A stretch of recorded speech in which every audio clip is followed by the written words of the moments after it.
Assalamualaikum warahmatullahi wabarakatuh. Perkenalkan, nama saya Dinda Faratul Izzah. Saya dari kelas 2A Geomatika Pagi. Nah, di sini saya akan menjelaskan mengenai aplikasi GNSS di bidang maritim. Nah, GNSS ini adalah teknologi yang bisa menunjukkan posisi, kecepatan, dan waktu yang sangat akurat.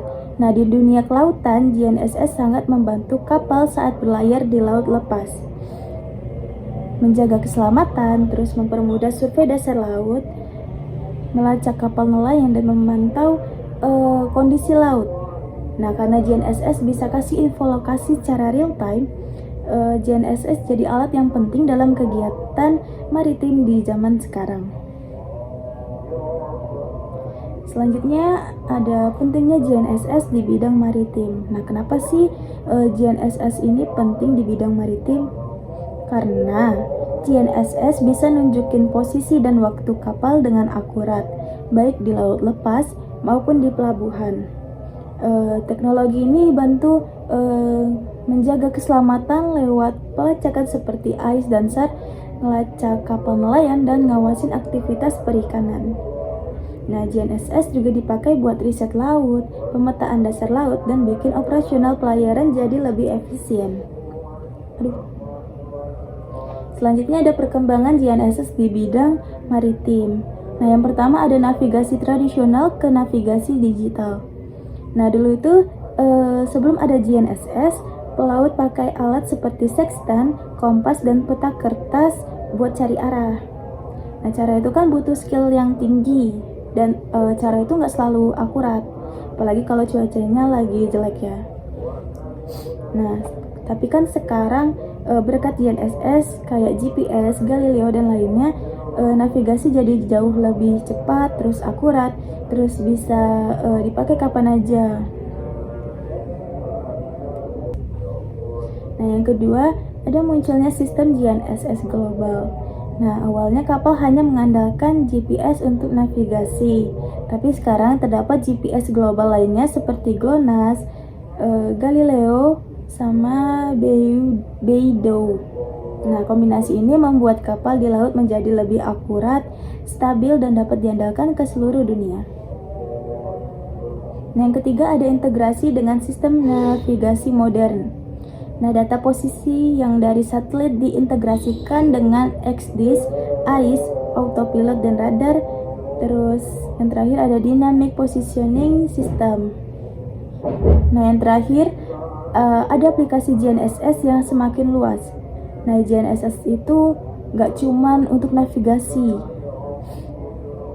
jadi dia juga untuk survei hidrografi, terus pencarian dan penyelamatan, dan pemantauan pasang surut. Nah, di sini ada manfaat GNSS di sektor maritim. Nah, yang pertama ada meningkatkan keselamatan pelayaran, terus ada mengurangi resiko tabrakan, terus ada efisiensi rute sehingga hemat bahan bakar, dan GNSS ini mendukung sistem pelayaran otomatis. Nah, selanjutnya ada aplikasi GNSS dalam maritim. Yang pertama ada navigasi kapal. Nah, GNSS ngasih info posisi dan arah secara langsung, jadi kapal bisa tetap jalan dengan aman walaupun lagi di tengah laut. Nah, yang kedua ada survei hidrografi. Nah, ini digunakan bersama exosounder untuk pemetaan dasar laut, jalur pelayaran, dan wilayah pelabuhan. Yang ketiga ada pemantauan lalu lintas, dan yang keempat ada untuk operasi pencarian dan penyelamatan. Nah, di sini ada gambar konsep kerja GNSS dalam deteksi dan pemantauan objek maritim. Nah, di sini oke. Nah, dalam aplikasi GNSS di bidang maritim ini ada tantangan dan dampak utamanya. Contohnya seperti interferensi cuaca dan elektromagnetik. Dampak utamanya itu akurasi posisi menurun. Yang kedua ada jamming and spoofing. Apa sih jamming dan spoofing itu?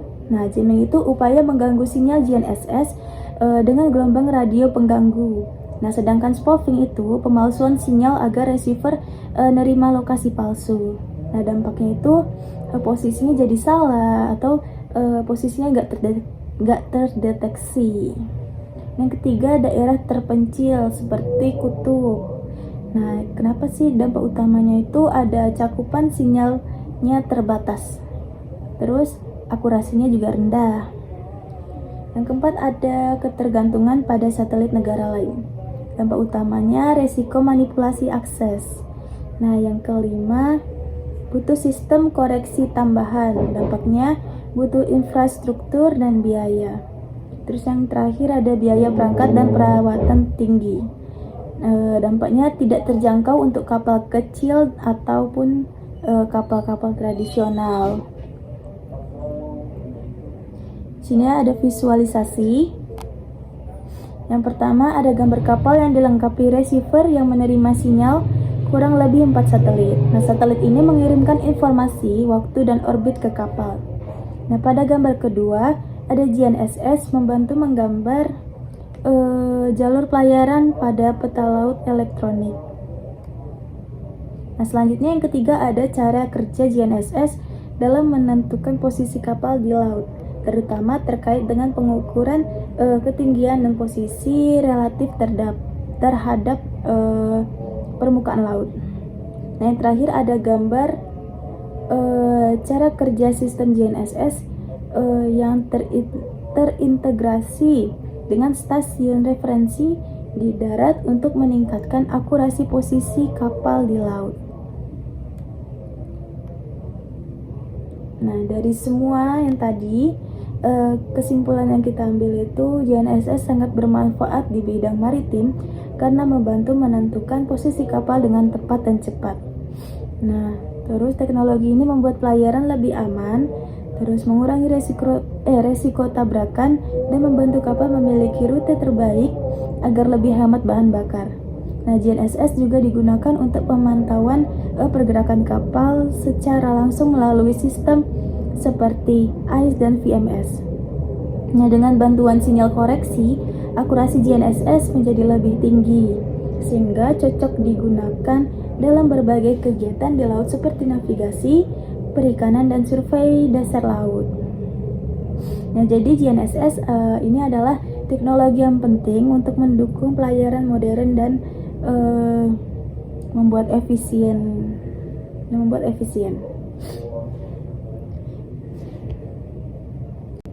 Sekian dari saya, kurang dan lebihnya mohon maaf. Terima kasih. Wassalamualaikum warahmatullahi wabarakatuh.